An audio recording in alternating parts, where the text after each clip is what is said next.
All right, welcome everyone. As people start to filter in, we'll go ahead and get started. So thank you for joining us again today for another installation of GI's Knowledge Sessions, which is a series of talks and seminars devoted to the science and the research about gemology, which is fueled by our decades of research. At GI, we're very fortunate to spend our days every day studying beautiful, wonderful gemstones. And at GI, education is really one of the cornerstones of our foundation. So it's part of our mission to share everything we know about the gemstones, share all of our discoveries and all of our research with you guys. So today I'm going to kick it off. My name is Aaron Palke. I'm a senior manager of research in colored stones here at GI. And it's my pleasure to introduce you to Wim Vertriest, who is the supervisor of field gemology. Wim is based in the Bangkok office. And if you know anything about the colored stone world, you know Bangkok is really kind of the center of the colored stone world. And so as such, Wim kind of keeps his fingertips on the pulse of the colored stone world. And he keeps track of basically everything that's going on in the colored stone world. And so that's why I'm excited today to hear what he has to tell us about emeralds. And specifically, he's going to talk to us about emerald sources and the evolution of emerald sources through human history. So before I hand it off to him, though, a bit of housekeeping. Everyone attending this webinar is automatically muted. If you have a question, please go ahead and submit it using the Q&A feature, which you'll see at the bottom of your screen. And at the end of the talk, Wim will take some time to answer all of your questions, or at least some of your questions directly. So please stay tuned for the Q&A session at the end, where I'm sure we'll have some more good content. We'll also send a recording of the session to you guys later today, and that message will also have a survey. And if you have time, we'd really appreciate you guys taking the survey so that we can improve our webinars and give you guys the content that you want to hear. So with that, I'm going to hand it over to Wim. Thank you very much. I hope everyone can hear me, and welcome everyone. So it's my pleasure today to talk to you about emerald sources. Emerald sources are found all over the world. We've been mining emeralds for a long, long time. And there's a wide variety of sources. So we have a lot to go through today. Of course, it's impossible to cover every emerald source out there. But I'm going to try and give you some highlights. So when we started off, just some words about emeralds. And I think one of the oldest quotes about emeralds is probably one of my favorite. And it's from Pliny the Elder, who wrote about 2,000 years ago. He wrote about emeralds, and he said that no color is more delightful in appearance, for although we enjoy looking at plants and leaves, we regard emeralds with all the more pleasure, because compared with them, there is nothing that is more intensely green. And this has been loosely translated under the quote, "Nothing greens greener." And I think that is a perfect description for emeralds, which is why I'm very excited to talk to you about the sources today. So before we get started, I want to just make a few technical notes about emerald. So emerald, we all know it's from the beryl family. So beryl is this cyclosilicate with a lot of beryllium atoms, forms this peculiar structure. But normally pure beryl is completely colorless. It's only when you get trace elements, mainly chromium and vanadium, that it actually turns the bright green that we associate with emeralds. But very often that color is still influenced by iron. So if we start looking for emeralds in the world, where do we actually start looking? Like as a geologist, where do you go find these emeralds? And the first thing you look for is you need beryl. So you need the beryllium element. The problem is that beryllium is an extremely rare element in the Earth's crust. So it's about 2.8 ppm. ppm is parts per million. So that comes down to 0.00028%. It's super, super small amounts in the crust. Fortunately for us, beryllium tends to concentrate itself in specific rock types, mainly in pegmatites. And pegmatites is, sometimes people call it the garbage can of nature, because it fits all the incompatible elements. But I just think it is as the most wonderful place for geological miracles, because you get all these unusual elements combining there, and beryllium is one of them. So you get a lot of beryl mineralizations in these pegmatites. Now, of course, that just gives us the beryl. Like I said, a pure beryl is completely colorless. So you need to add that chromium to make it green. Chromium is another element. It's not as rare as beryl, but it is still pretty rare, like only 0.001% of the crust is actually chromium. And chromium tends to concentrate in mafic and ultramafic rocks associated with iron and other metals like nickel and cobalt. Unfortunately, that couldn't be further removed from a pegmatite. Like those systems, they are complete opposites. To get them together is very rare, which makes the fact that we find emeralds in so few places such a unique feature.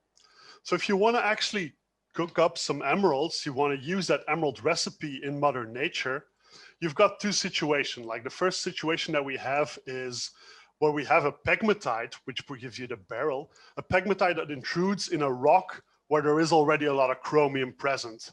And then you get a reaction zone between those two, and that is where you start forming your emeralds, where you have that combination of that beryl that is brought in and that chromium that was already present, allowing you to grow that beryl with chromium trace elements, as we can see in that beautiful example here of a Russian emerald, which is about the size of a Coca-Cola can. The other recipe that you can use is when you push a lot of fluids through a system, that those fluids pick up all the elements. And some of those elements could be beryllium, could be chromium.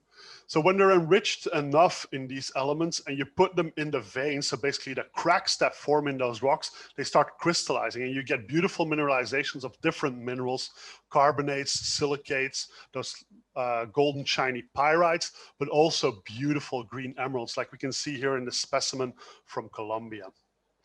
Now, if you want to know more about all of this, about the forces and processes behind colored stone formation, you can go look on YouTube where there's another knowledge session that I've done in July that goes in way more detail on the geological formation of emeralds and also ruby and sapphires as well. So that brings us to the most important part, actually, what we're here for today, the deposit overview. Where do we find emeralds? Where have they been found? Where do they come from? The emeralds that we see in jewelry. So I've tried to take a little bit of a chronological approach. Sometimes these overlap, so it's not always 100% correct, but it gives you a pretty good idea. So if we start with what people call the original emerald deposit, the oldest noted important emerald deposit, that would be the one in Egypt. The Egyptian emerald mines have been known for millennia, and they're most commonly associated with this lady, with Cleopatra. They're often called Cleopatra's mines. Cleopatra, who was supposed to have a great love for the green gemstone and used to adorn herself with a lot of emeralds about 2,000 years ago. Now, of course, when you say Cleopatra, you think automatically of this lady who made the most famous portrayal of Cleopatra, probably from the last century. This is Liz Taylor, who is also known for her love for emeralds. Unfortunately, none of the emeralds that she owned were actually from Egypt. Now, this is another beautiful image, also about 2,000 years ago, which is actually a portrait of a lady that was mummified in Egypt. So they basically had a picture of her on a wood panel, but you can see that she wears quite elaborate jewelry. She wears this gold necklace, she wears the pearl earrings, but she also wears that necklace with pearls and emerald crystals. So you could see that emerald was a very revered stone because this is what people are remembered with. This is what, are some of the most important treasures that these people have. Now, there are a few descriptions of the emerald mines back from those days, but actually one of the first images that we have is from a French expedition in the early 1800s, where Mr. Caillot made this sketch. So that was done during a time that French colonizers were working there, and they actually rediscovered those mines and tried to revitalize them, tried to restart them, but that was never a great success. So this is a beautiful sketch that we have from the 1800s. And then the next photo is a photo from the emerald mining area that was taken 40 years ago on a GIA field expedition there. So I think in the early 80s, GIA sent a team over to Egypt to document the emerald and green beryl occurrences there. So you can see how remarkably similar that is to that sketch that was made. But you can also see that this is not the most hospitable land. You are far out in the desert, so there's no water, almost no plant life, scorching sun, the risk of flash floods. So this is very remote terrain, making it very inhospitable, not a good place to start up a productive mine, especially not when the emeralds are not of the greatest quality. So this is a beautiful necklace from that period, a necklace with a variety of things, but we're going to focus on the emeralds. So you can see that there are different materials. There's gold beads, there's glass, there's amethyst, there's a ceramic that they call faience. But the emeralds crystal, you can see, while they do have an attractive color, they are not the most clear. They do have the nice emerald crystal shape and the nice green color, but they're translucent at best. So that is typical for those Egyptian emeralds, where they are more desired for their color rather than for their gemmy aspect. So they're often used as the crystals drilled as beads and strung in these necklaces. This necklace looks very similar to the one seen in that portrait from that lady, where it was strung with pearls instead of this variety of materials that we see here. Now, when we read back in the ancient literature, there are many references to Cleopatra's emerald treasures and Cleopatra's emerald mines.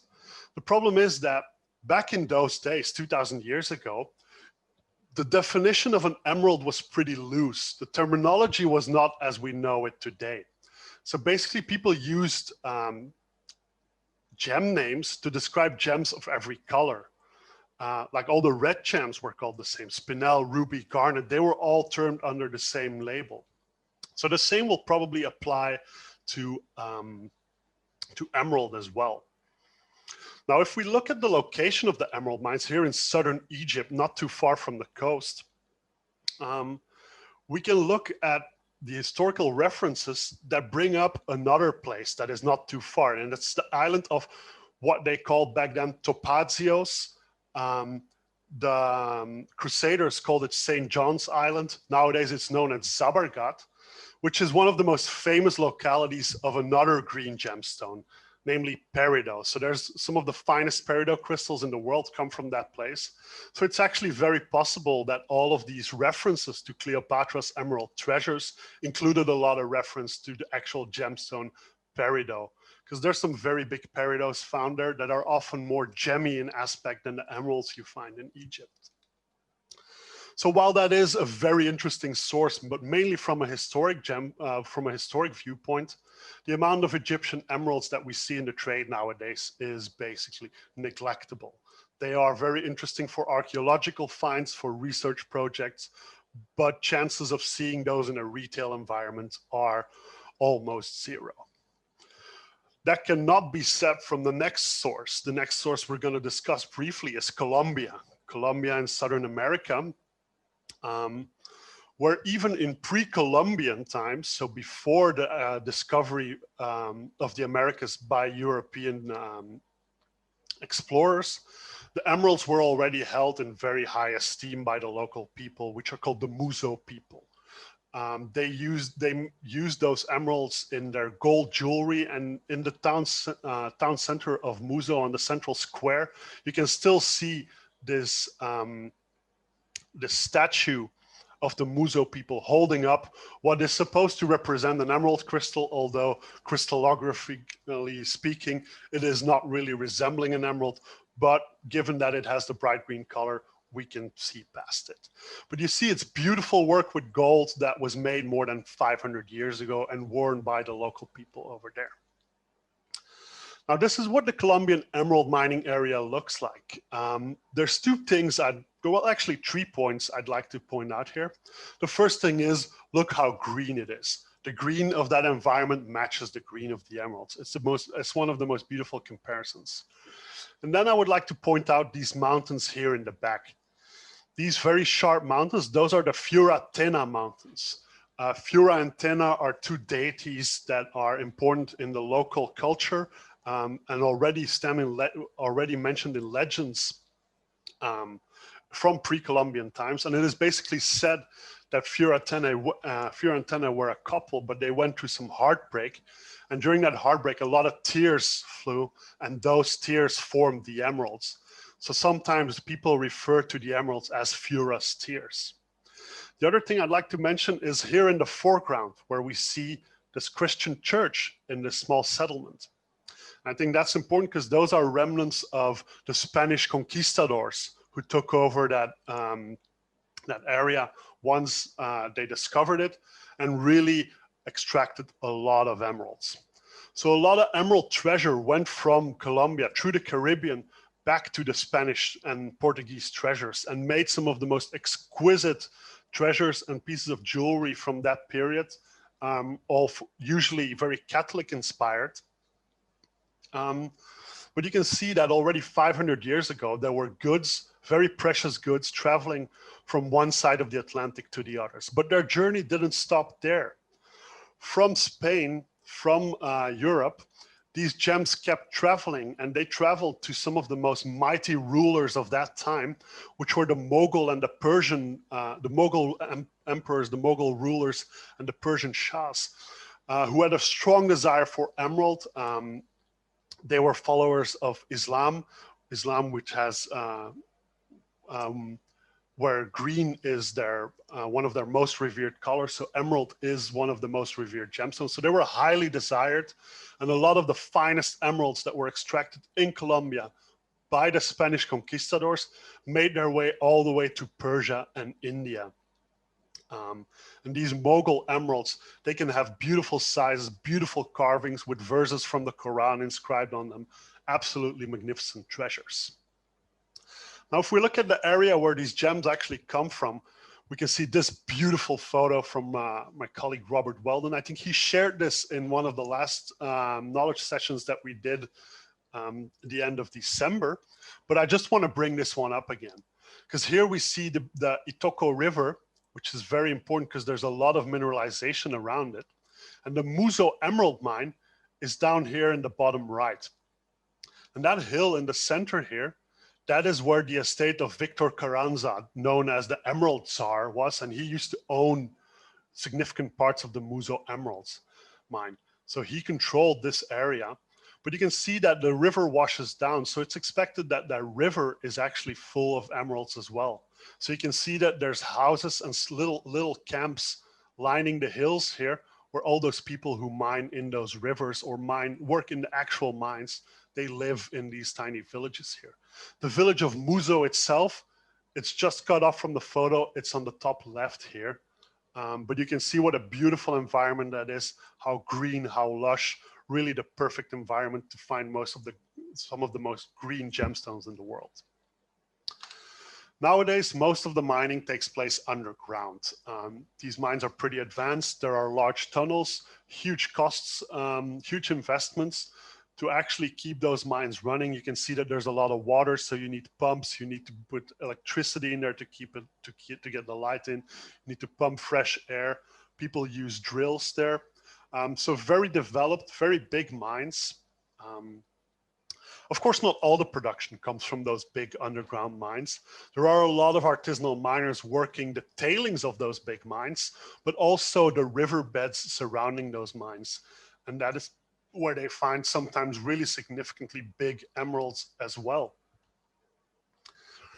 Now, with that system, with a lot of artisanal miners, but also a lot of people working in the bigger mines. Those bigger mines do not always pay their staff in salary, so they don't always get a paycheck. Sometimes they just get paid in the emeralds that were found that week. So that means that there's a lot of people with emeralds in their pockets that want to exchange it for cash. Those are the artisanal miners, but also people working for the mines that pay them in emeralds, which results in thriving markets near the mines where a lot of buyers from Bogota go to actually buy directly from the miners, negotiate with the miners, and pay directly to the miners to shorten the supply chain as much as they can. Now, of course, we cannot talk about Colombia without mentioning trapeche emeralds. Colombia is the most famous location for trapeche emeralds, and why we have seen some trapeche-like emeralds from other deposits. This classic six-spoke wheel pattern is actually only found in Colombia in such nice qualities.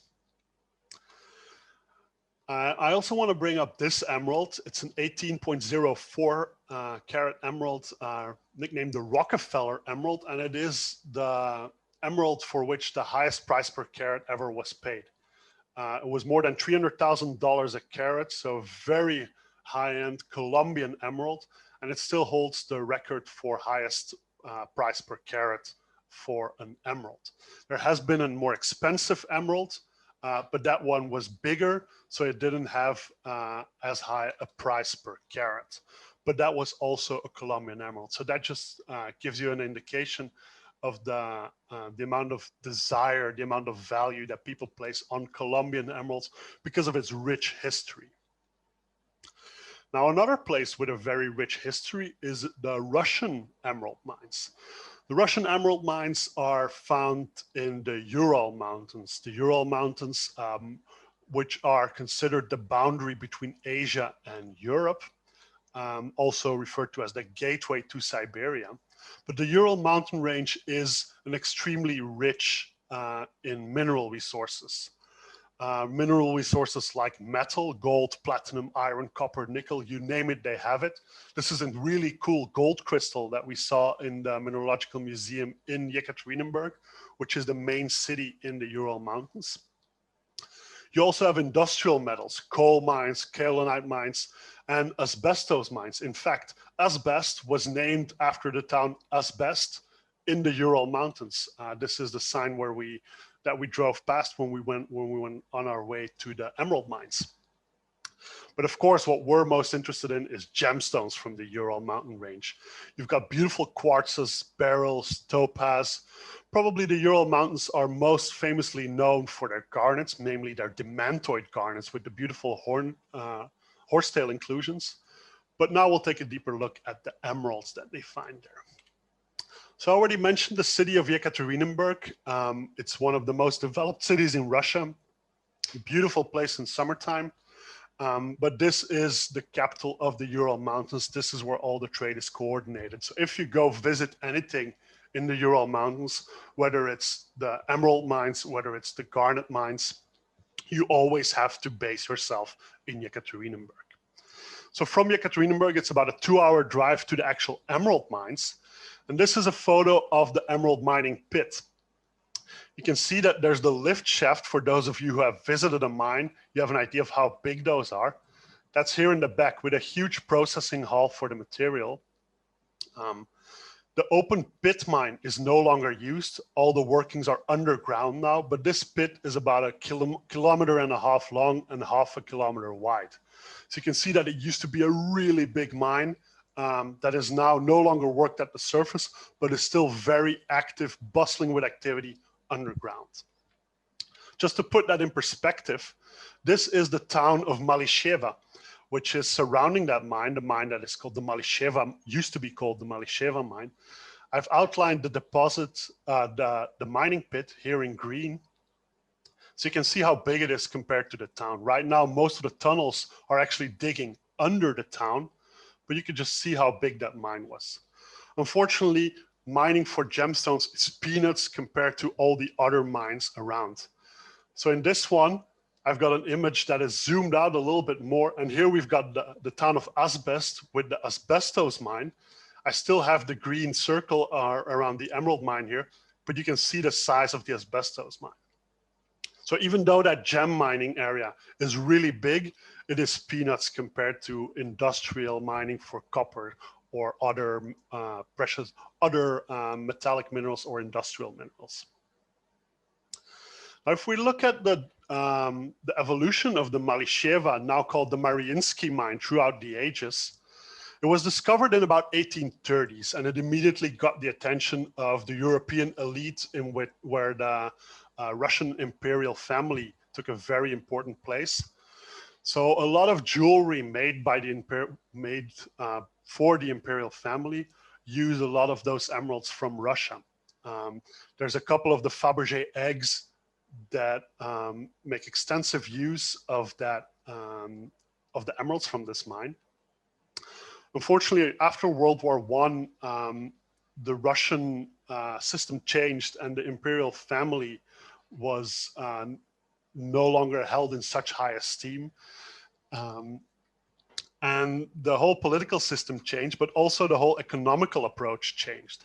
So emeralds and gemstones were no longer of use, but with the arrival of the Cold War, there was really something going on like the space race, which means that people had a need for industrial metals, new technology, where beryllium metal plays a very important role. Beryllium is very light, and beryllium oxides have very specific industrial applications, as does beryllium metal. So the whole emerald mine was converted to a beryl mine. So they were still mining the emeralds, they were just crushing them up to get the beryllium out of it, to use in high-tech applications like aircrafts, like spacecrafts and satellites and such. It's only in the last few years that the mine has been reverted to an emerald mine again, so focusing more on gemstones, and it's really picking up again, and we're starting to see more and more production entering the trade again, more and more interest for the material as well. So this is a photo of gem quality emerald production that is destined for a cutting factory that we saw when we visited the mine almost 2 years ago now. Now, of course, the Malisheva Mariinsky mine, people that are familiar with it, they know that it's not only about emeralds. Maybe you already guessed it when I said beryl and beryllium mineralization. There's other important gems that have a lot of beryllium in their system. And one of the most famous one is the chrysoberyl with chromium, also known as alexandrite, which was first described in that mine named after one of the tsars, and still considered the finest alexandrite in the world, the color changed chrysoberyl that is found alongside the emerald. So you find those in the same pit, in the same mine, at the same place. There are other beryllium containing minerals as well that can be used as gemstones, mainly phenakite, but the gem material mainly focuses on the emerald and the alexandrite. So we'll make another jump to a next location, and that one's going to be Afghanistan. Afghanistan is an extremely interesting location with a very interesting history that took place only in the last decades. While there are rumors and some indications that the Central Asian deposits have been known for millennia, the modern discovery only dates still to the 1960s, 1970s. The emeralds in Afghanistan are mainly found in the Panjshir Valley. Now, the Panjshir Valley is also referred to as the Valley of Five Lions. This is an extremely interesting area in Afghanistan. The people from Panjshir have successfully repelled the invasions from Russian armies, from the Taliban forces. And one of the most important figures in that whole story is Ahmad Shah Massoud, who was a rebel leader and successfully fought against the Soviets who were invading Afghanistan. And he funded a lot of his activities with emerald mining. After the Soviet occupation of Afghanistan ended, he joined the government. He successfully used his militia to defend the capital against Taliban invasions. He kept fighting against the Taliban. He was assassinated 2 days before the attacks at 9/11 on the World Trade Center and other targets on US soil. And people still consider that taking him out was critical to give the Taliban free access to a lot of areas in Afghanistan and being able to do whatever they did over there. Now, the actual emerald mining is done in tunnels with very simple tools. Usually people use iron picks, but since there has been so much military activity and a lot of the people there have a background as military rebels or guerrilla fighters, there are a lot of military grade explosives that people are using there, which is not always extremely safe, which is not always the best use of those explosives. Because it is estimated that a lot of the emeralds are actually damaged during the mining process when people are using this kind of explosives. Now, while that is a a setback for the emerald mining. The biggest challenge is actually the location where those mines are. This is an image of the trails to the emerald mines. So you can see the Panjshir Valley is in the base there. The emerald mines are actually very high up in the mountains. We're talking altitudes over 4,000 meters high, completely snowed in during winter, so only accessible a few months a year. After that, it gets too cold, too snowy to actually work there. Miners have to spend 5 days on site, go back to the village, get supplies, which include water, fuel, tea, food, bring it back up to the mines, stay there for 5 days, and then go back for another supply run for as long as they can, as long as the snow becomes too heavy or the cold becomes too harsh. So the emeralds there are beautiful. They really reflect the rugged nature of that aspect. But nature is a little bit against them with the very harsh mining conditions. But some of the most beautiful emeralds I've seen in my life have come from the Afghan deposits, and some of the connoisseurs really consider some of the emeralds from Afghanistan equal, some of the finest emeralds from Afghanistan equal to some of the finest from Colombia. Now, another deposit I want to discuss that is not very far from Afghanistan are the deposit in Pakistan. The deposit in Pakistan was discovered in the late 50s and has been under government control for as long as the government could control them. These deposits are located in the Swat Valley.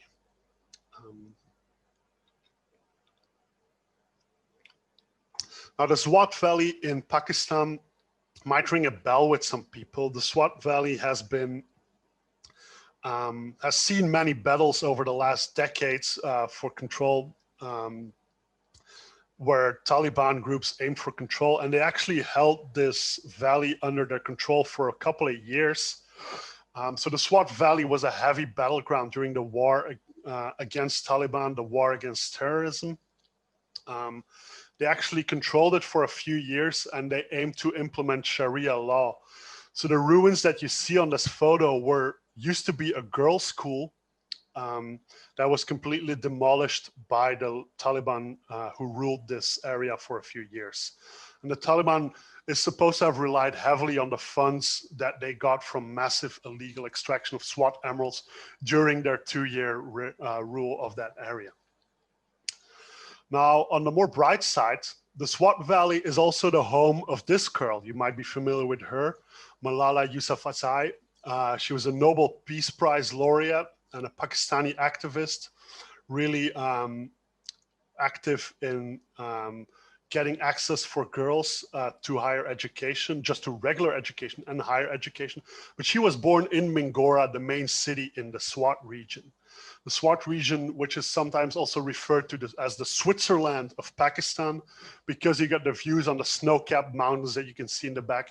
You've got the beautiful lush valleys, mountain streams, and it is not too far from the capital. So people go, it's very easy for people to go there on holidays, which is something that is done nowadays. So after the Taliban was expelled from the region, the Mingora and the Swat region quickly recovered and put the funds that they got from both tourism and the emerald mining to good use.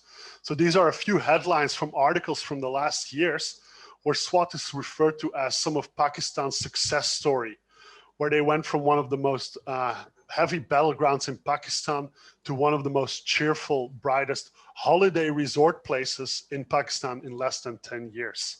And I think the title From Terrorism to Tourism really covers it. So nowadays the peace has returned, the region is prospering. There is still a lot of emeralds coming out. Usually with local partnerships, there are some partnerships that are employing some local men and having the gems cut by their wives in local workshops. So there's a lot of projects that people are developing there in the Swat Valley because it is such a beautiful place and the emeralds are really spectacular. Now this is an image of the emerald. You can see the most gorgeous crystals, the most gorgeous colors. Unfortunately, they're all on the smaller size, but the colors are really intense, really bright for those small sizes and very homogeneous, which makes them very highly desired by jewelers who want to use a lot of these small stones. And when I say really high quality, lots of small stones, there's one industry in particular that comes to mind, and those are the watch industry, who always strives for extremely high quality, and they are really fond of Swat Pakistani emeralds because they are so clean, they are so bright, even in their small sizes, and they are so homogeneous in color that you can make beautiful, consistent layouts of smaller gemstones that still hold their color really, really well. Now let's jump to another continent. Let's go back to Africa, where we started with the Egyptian emeralds. We'll go to Zambia. The Zambian emeralds are found in some of the most beautiful land in Africa, the heartland of Africa, and they were discovered by exploration geologists working during the colonial times. And they discovered the emeralds, and the emeralds have always been extracted on a fairly large scale, even till this day. I think it's safe to say that the biggest and largest colored gemstone mining operations in the world are the Zambian emerald mines. And if we look at it from space, you get an idea of it. You see several mining pits here. You can just see the vast size of these mines. Like, some of these pits are several kilometers, and they are still open pits. They are sometimes several hundred meters deep. Like, this is the Kagem mine, where you can see, and I think one of those levels here is about 30 meters high.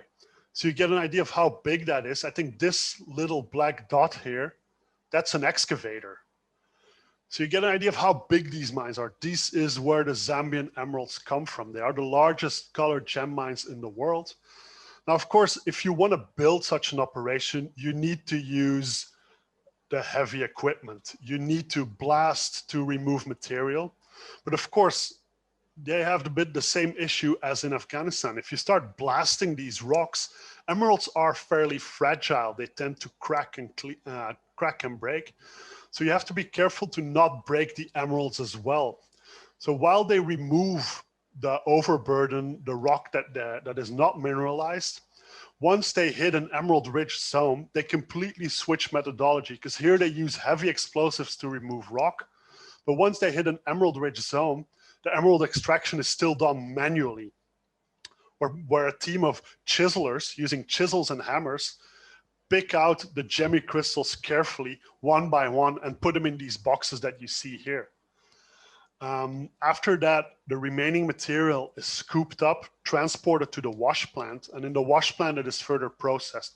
It can be broken up a little bit more, but the first gemmy material is already picked out. After it went to the wash plant, where it is sorted a little bit, where some of the bigger chunks are broken down, maybe the matrix is removed a little bit, staff picks more emeralds from the belt before the rejects are thrown away.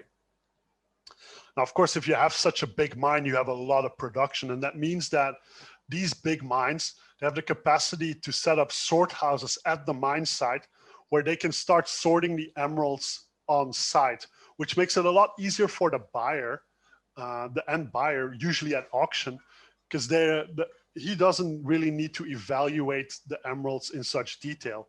He can look at a parcel and he knows this is a consistent size, this is a consistent clarity, consistent transparency. So the emeralds, I believe that most of the mines have over 1,000 categories of emeralds in different combinations of sizes, colors, clarities, and transparencies. So very interesting to see those people work, the expertise to set up that system and to be able to grade that rough material is enormous, and took many years to develop that. Now, another interesting emerald location is Brazil. Of course, Brazil is known for a lot of gemstones, and actually emerald is one of the last ones to join in that line of famous gemstones. A lot of rubellite, aquamarine, topaz was already known in Brazil before people started mining emeralds. There are a lot of locations where we find emeralds in Brazil, but I'm going to focus on the Itabira occurrence in the Minas Gerais province, because that is the most relevant producer at this moment. So most of the emeralds that you see entering the trade right now are from the Itabira region. So those emerald mines were found only in the 1970s. And before that, most of that land was used for cattle farming.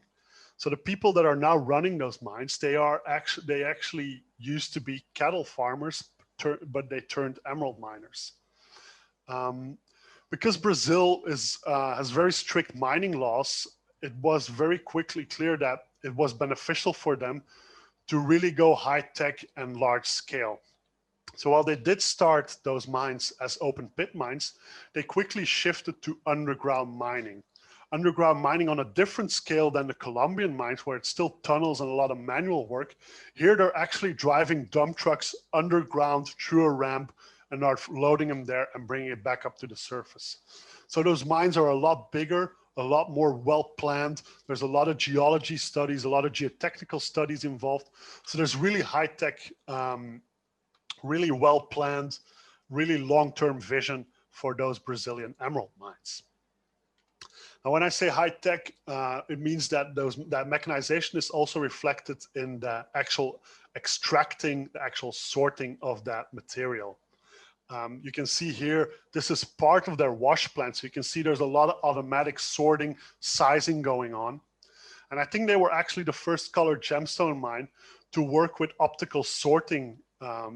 So all of the material goes on these bands into an optical sorter, and the optical sorter is able to recognize the emeralds based on the green color. So it has cameras that detect it.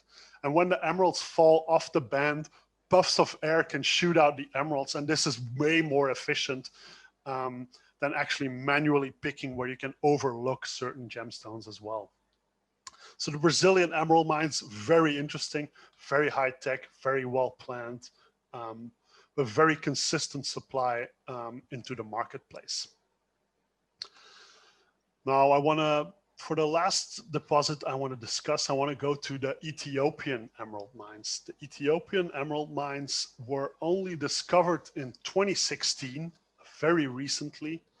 And I want to show you some satellite imagery to highlight that.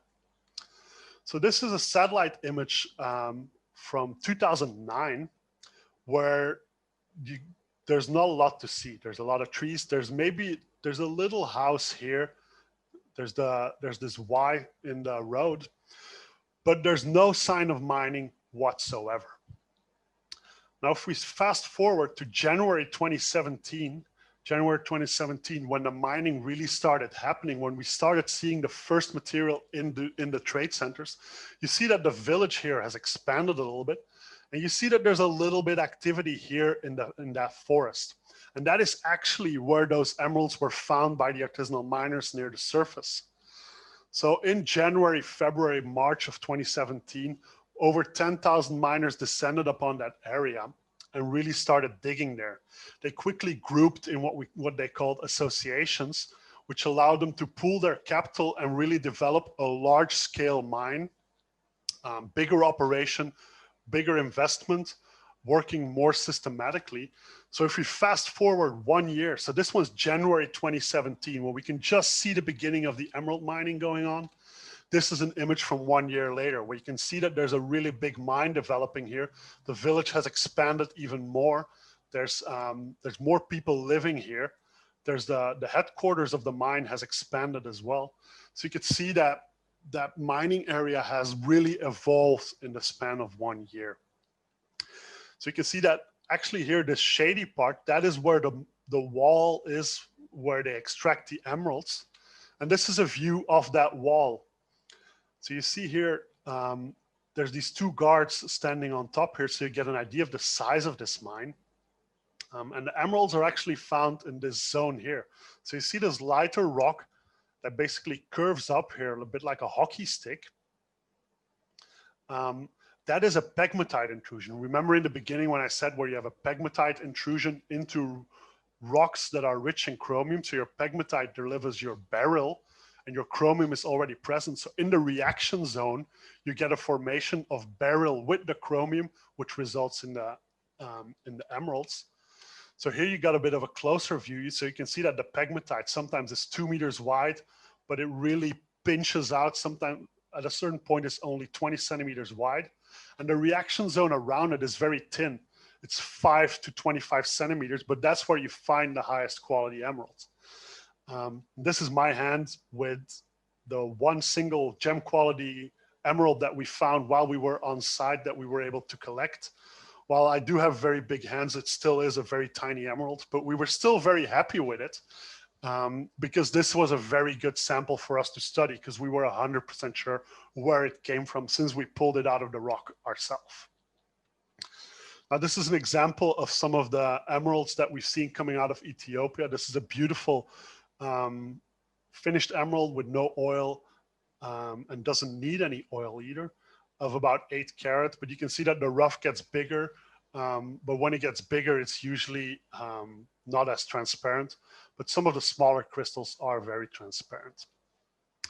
Now, the future of Ethiopian emeralds is very unclear.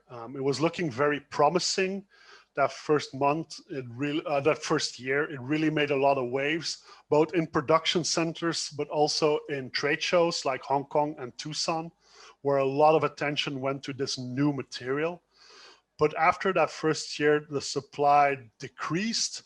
And from what I've heard, there is not a lot of material that came out of the ground. There are still people that have access to some rough, but that is probably rough that was mined in the first year of the discovery.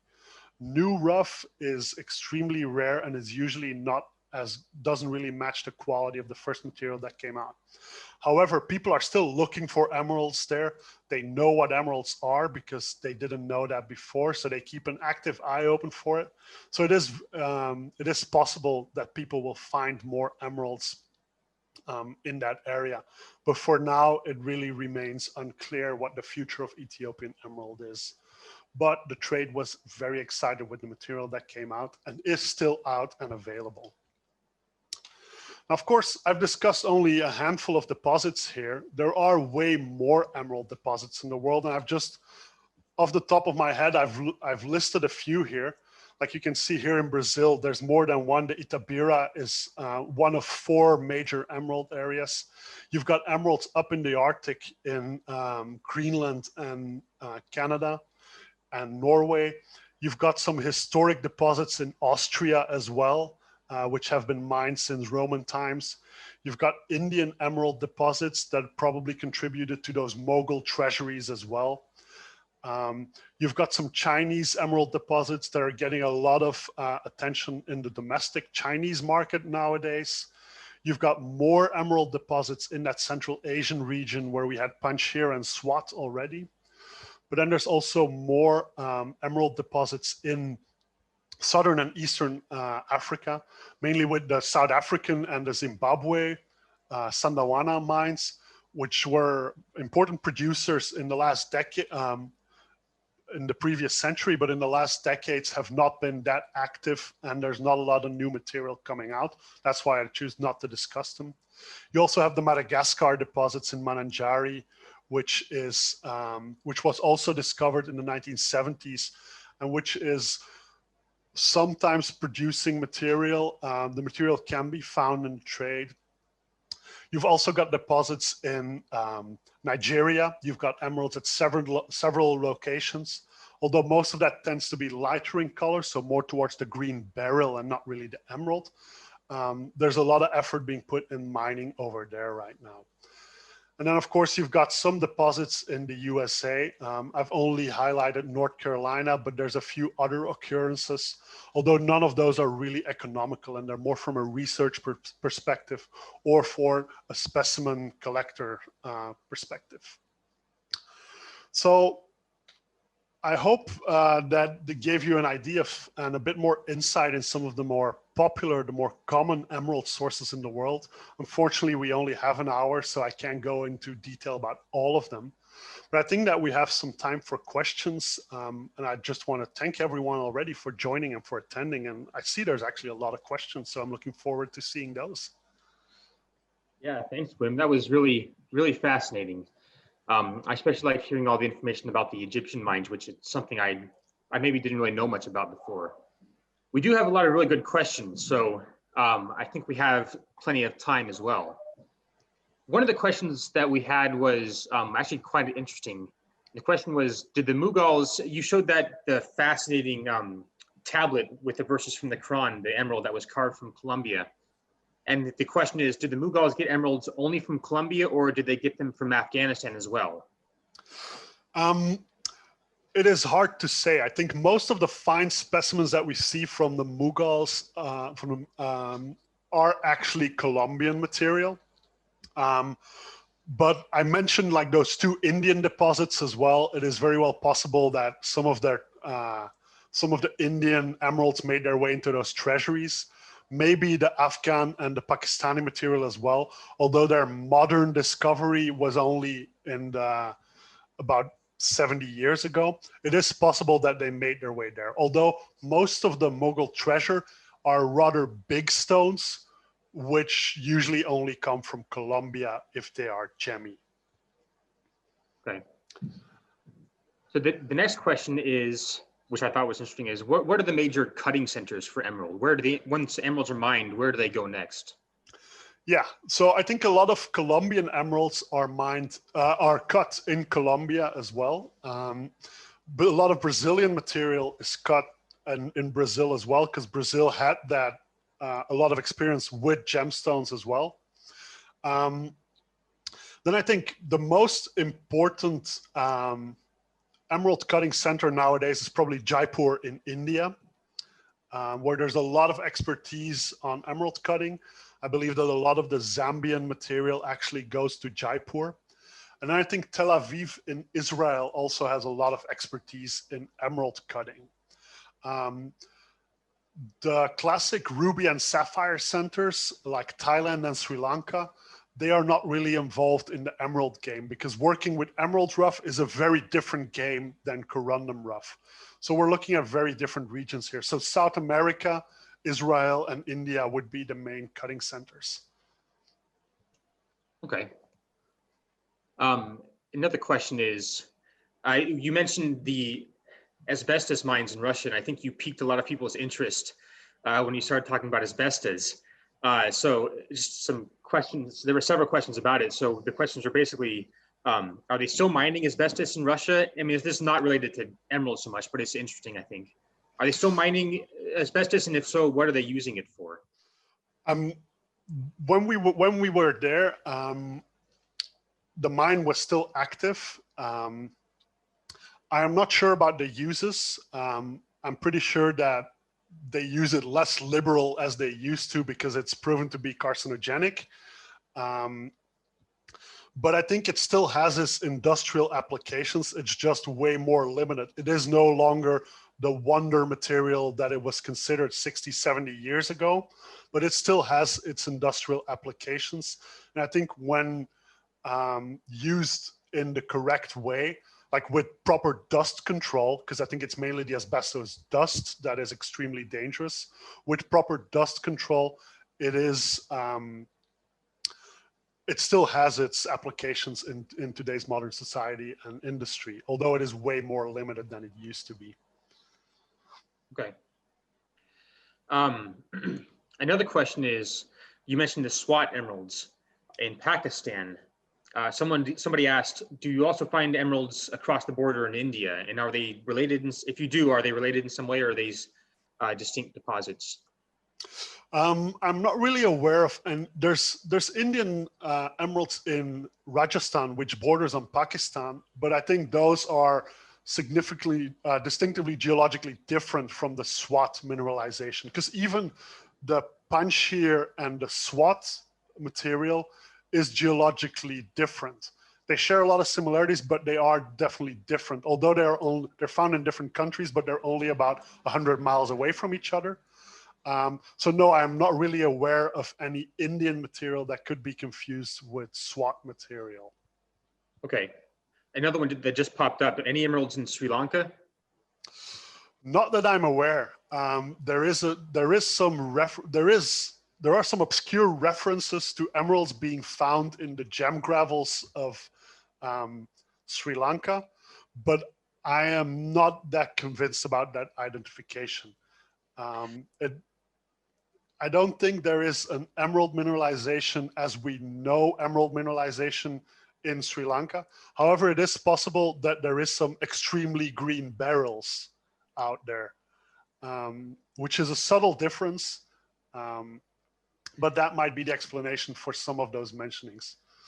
I don't want to put you on the spot, but do you have any conjectures as to why they don't find emeralds in Sri Lanka? I mean, you find them in Madagascar, which is geologically very similar. So why not Sri Lanka?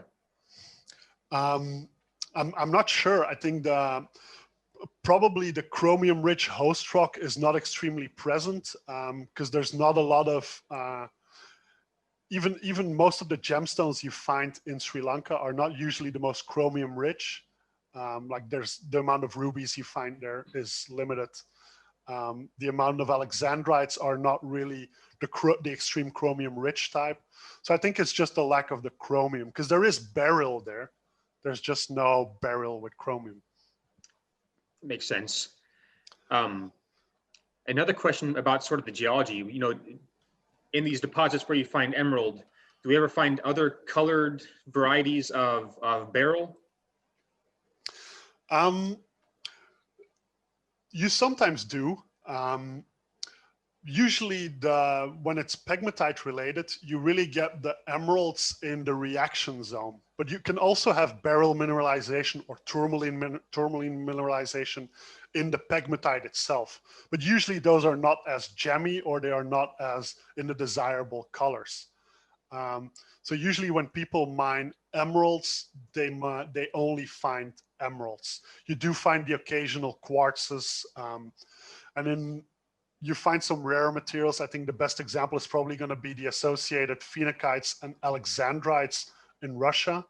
But usually emerald mining is limited to emeralds. So sort of following on that in terms of like the theme of geology, if you were a prospector, this is one of the questions just came up. If you were a prospector looking for an emerald deposit, where would you look? What kind of indicators might you look for? What would you look for in the geology to find a new emerald deposit? Well, I think first thing I would look for is look for pegmatite mineralization. So you need to be in an area where there's a lot of pegmatite intrusions, and then you try to match that with chromium-rich rocks. Basically, what geologists call the mafic and ultramafic rocks. These are rocks that have a lot of chromium in them.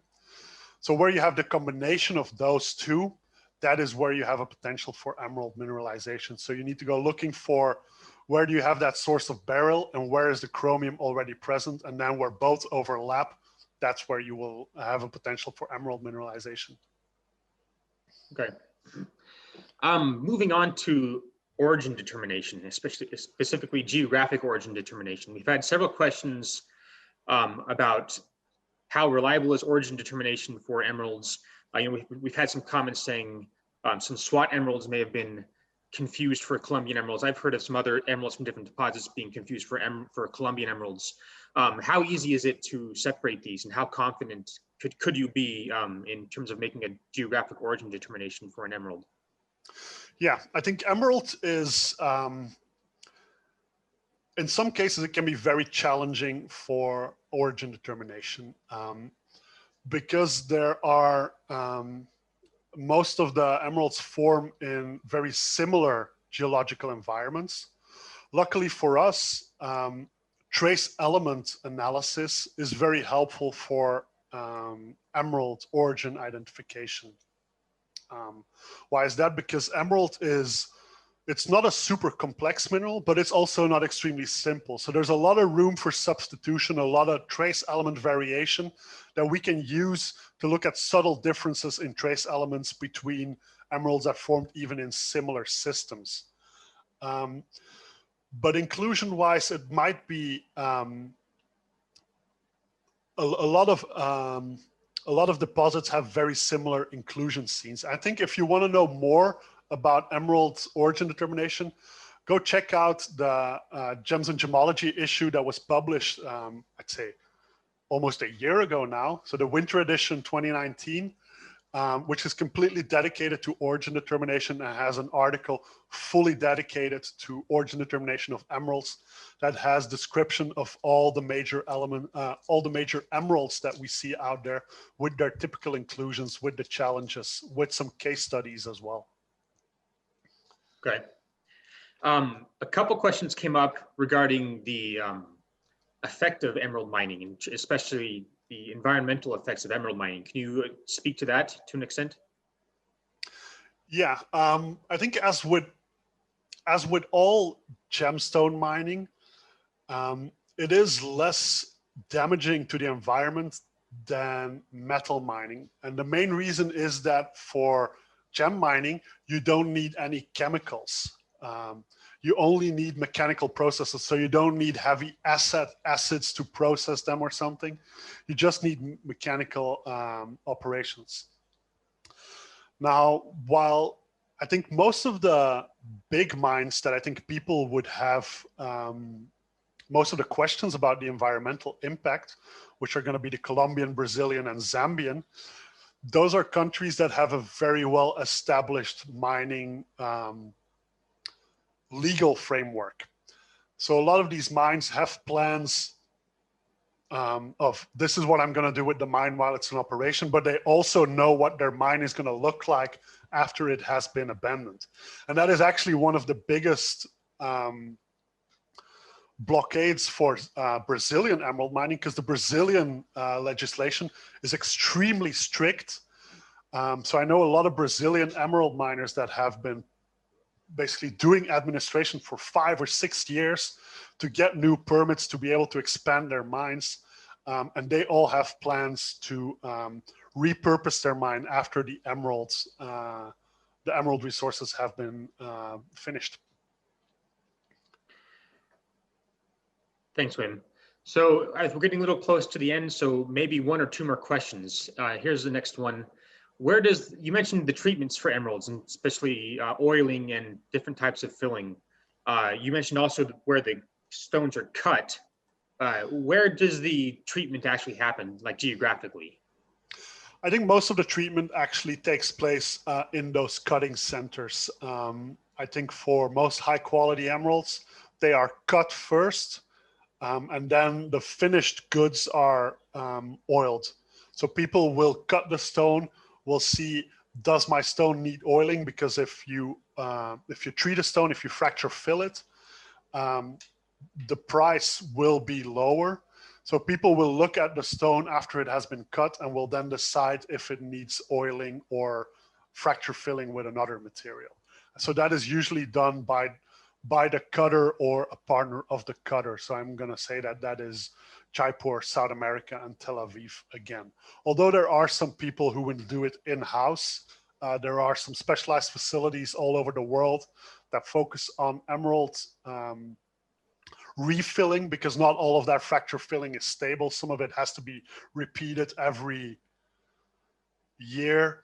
I think especially in the case of oiling, it is important to re-oil your emeralds from time to time. Great.